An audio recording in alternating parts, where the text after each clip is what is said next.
जय हिंद। तो स्वागत है आपके अपने YouTube channel Brothers Academy by A K. तो आज हम लोग पढ़ने वाले हैं हिंदी, ठीक है। और हिंदी में पढ़ने वाले हैं वर्णमाला के बारे में, ठीक है। तो यदि आप लोग वर्णमाला के बारे में कुछ नहीं जानते हैं तो आप लोग इस वीडियो को जरूर देखिएगा। तो आइए सबसे पहले हम लोग जानते हैं कि वर्णमाला किसे कहते हैं, ठीक है। तो वर्णों के समूह को हम लोग क्या कहते हैं, वर्णमाला कहते हैं, ठीक है। वर्णों के समूह को क्या कहेंगे हम लोग, वर्णमाला कहते हैं, ठीक है।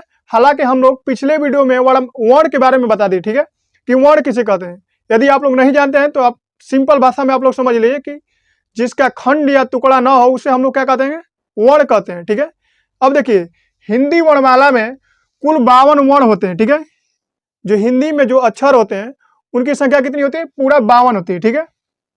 या फिर ध्वनियां कह सकते हैं। देखिए अब इसमें आ जाएगा सबसे पहले हमारा अ आ ई, बड़ी छोटा ऊ, ठीक है, बड़ा ऊ, इसके बाद री ए ओ औ, इसको हम लोग क्या बोलेंगे, स्वर बोलते हैं, ठीक है। ये हमारे हिंदी के क्या है, स्वर है, ठीक है। आप लोगों से कोई पूछेगा कि हिंदी में स्वर कौन होते हैं, ठीक है, तो अ से लेके औ तक ये क्या है, स्वर है, ठीक है। इनकी संख्या कितनी होती है, 11 होती है, ठीक है। हिंदी में स्वरों की संख्या कितनी होती है, 11 होती है, ठीक है। अब देखिए अंक को बोला जाता है अनुस्वार। कोई पूछ देगा कि अंक को क्या बोला जाता है, ठीक है, तो अंक को अनुस्वार बोला जाता है और अ को बोला जाता है विसर्ग, ठीक है। अंक को अनुस्वार और अ को क्या बोला जाता है, विसर्ग बोला जाता है, ठीक है। और इन दोनों को मिला के बोला जाता है अयोगवाह, ठीक है। और इनकी संख्या कितनी हो गई, 2 हो गई, ठीक है, एक अंग और एक अ, ठीक है।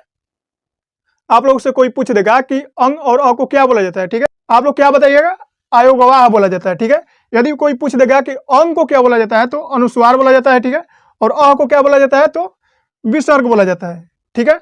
अब देखिए क से लेके म तक, ठीक है, यहां से हम यहां तक लिख दिए हैं, ठीक है। आप लोग समझ लीजिएगा क से लेके म तक, ठीक है, यानी कि क ख ग अंग, ठीक है, च छ ज, ऐसे करके म तक को हम लोग बोलते हैं स्पर्श व्यंजन। क्या बोलते हैं, स्पर्श व्यंजन, ठीक है। आगे अगले वीडियो में हम आप लोग को बताएंगे कि स्वर किसे कहते हैं, स्पर्श व्यंजन किसे कहते हैं। और इसकी संख्या कितनी हो गई, 25 हो गई, ठीक है। यहाँ पे देखिए अब य र ल व, ठीक है, य र ल व को हम लोग क्या बोलते हैं, अंतः अस्त व्यंजन, ठीक है। इसकी संख्या कितनी है, 4 होती है, ठीक है। इसकी संख्या कितनी होती है, 4 होती है, ठीक है। अब देखिए तलाबी सा, मूर्धन्य सा, दांती सा, छ, ठीक है, इसको बोला जाता है ऊष्म व्यंजन, ठीक है। इसकी भी संख्या कितनी हो गई, 1 2 3 4, इसकी भी संख्या कितनी हो गई, 4 हो गई, ठीक है। ठीक उसी प्रकार देखिए छ त्र ज्ञ और स्र, ठीक है, ये भी स्र क्या होता है, आप लोग जैसे लिखते हैं श्री, श्रीमती या फिर श्री कहीं लगाते हैं तो वही वाला क्या है, स्र है, ठीक है। तो इसको हम लोग क्या बोलते हैं, संयुक्त व्यंजन। क्या बोलते हैं, संयुक्त व्यंजन। देखिए छ त्र ज्ञ और स्र को क्या बोलते हैं हम लोग, संयुक्त व्यंजन। इसकी भी संख्या कितनी होती है, 4 होती है, ठीक है। और इसके बाद अ और ढ, ठीक है, ये हिंदी के अपने अक्षर होते हैं, ठीक है। यानी कि ये कितना हो गया, 11 हो गया, ये 2, ठीक है, और ये 25। यहाँ पे देखिए इसकी संख्या कितना हो गई, 4, ठीक है। और इसकी भी संख्या कितना हो गई, 4 हो गई, ठीक है। और ये 4 हो गया और ये 2 हो गया, ठीक है, और ढ, ठीक है। यानी कि हिंदी के अपने अक्षर कितने हो गए, 2 हो गए।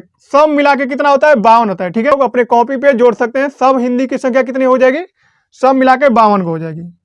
सब मिला के कितनी होती है, 52 होती है। उम्मीद है कि आप लोग समझ गए होंगे। तो अगले वीडियो में हम आप लोग को स्वर और व्यंजन के बारे में जरूर बताएंगे। तो फिर मिलेंगे अगले नेक्स्ट वीडियो में, तब तक के लिए जय हिंद।